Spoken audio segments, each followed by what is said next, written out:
अस्सलाम वालेकुम, मेरा नाम हुसैन जुल्फ़िकार है और मैं रेसिकेम प्राइवेट लिमिटेड में सेल्स एंड मार्केटिंग के फ़राइज़ अंजाम देता हूँ।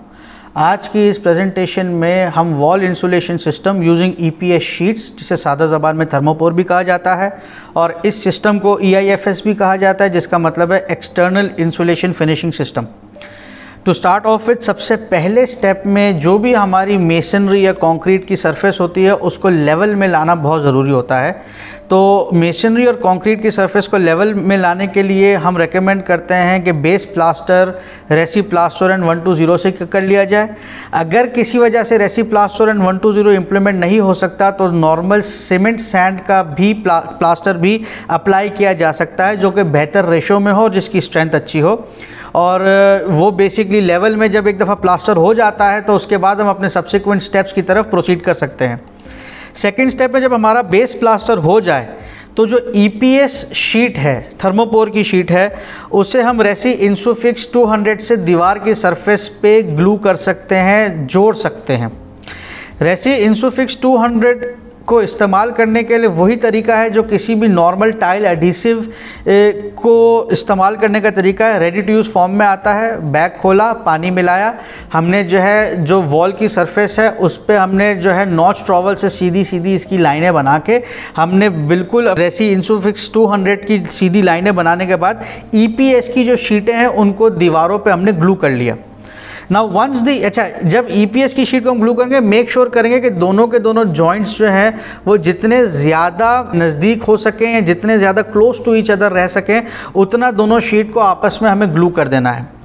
Now once we have made sure कि मेरी EPS की शीट दीवार पे प्रॉपर तरीके से जुड़ चुकी है, ग्लू हो चुकी है, उसके ऊपर हम फाइबर ग्लास की जो मैश है वो अप्लाई करते हैं यूजिंग द सेम रेसी इंसुफिक्स 200 जो हमने दूसरे स्टेप में प्लास्टर के ऊपर ग्लू करने के लिए किया था।